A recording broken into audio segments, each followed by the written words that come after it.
வணக்கம். எல்லாரும் எப்படி இருக்கீங்க? ஹோப்ஃபுல்லி எல்லாருமே நல்லா இருப்பீங்கன்னு நினைக்கிறேன். ஸோ இது ஒரு சாட்டர்டே ஈவினிங் தான். என்னென்னா எனக்கும் கொஞ்சம் உடம்பு முடியாதனால தான் என்னால் வீடியோ எடுத்து கொடுக்க முடியல. ஸோ யாரும் கோச்சிக்காதீங்க. அண்டு நாங்கள் எங்கே போயிருக்கோம்னு பார்த்தீங்கன்னா, செம்மனூர் நகைக்கடைக்கு வந்து போயிருக்கோம்.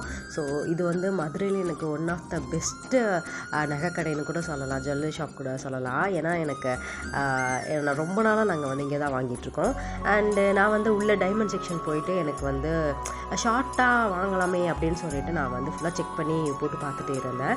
அண்டு எனக்கு 2-3 வெரைட்டிஸ் ரொம்ப பிடிச்சிருந்தது. ஸோ இப்போ இருக்கிற காலேஜ் கேர்ள்ஸ்லாம் வந்து பார்த்திங்கன்னா எல்லாருமே மேக்ஸிமம் வந்து குட்டியாக செயின் போட்டுட்டு ஒரு சின்ன ஒரு டைமண்டில் டாலர் போடுவாங்க இல்லையா? ஸோ அந்த மாதிரி வந்து நான் ட்ரையல் பார்த்துட்டு இருந்தேன் எல்லாமே. எனக்கு வந்து அதில் ரொம்பவே பிடிச்சிருந்தது. ஸோ அடுத்தது வந்து ஸ்டெப்ஸ் எல்லாம் நிறையா வந்து கலெக்ஷன்ஸ் இருக்குதுன்னு சொல்லி சொன்னாங்க. அதனால் அதையும் பார்க்கலாமே சொல்லிட்டு என்னோடய சிஸ்டர்ஸ் எல்லாம் பார்த்துட்டு இருக்காங்க. ஸோ எப்படி அதாவது எவ்வளோ கிராம்ஸில் இருந்து இருக்குது அப்படிங்கிறத பார்த்துட்டு இருந்தாங்க. ஸோ அங்கே இருக்கிற வந்து சர்வீஸ் பண்ணுறவங்களும் ரொம்ப சூப்பராக கஸ்டமர் சர்வீஸ் கொடுத்துட்டு இருந்தாங்க. அண்டு தம்பிக்கு வந்து ஃபைனலாக வந்து இந்த மாதிரி ஒரு பிரேஸ்லெட் வாங்கலான்னு சொல்லி கொடுக்கும்போது தம்பியுமே வந்து கை எந்தாங்க போடுங்க அப்படின்ட்டு ரொம்ப இது பண்ணிட்டு இருந்தாப்புல. ஃபைனலாக ஷாப்பிங் முடிச்சுட்டு வீட்டுக்கு வந்துட்டோம்.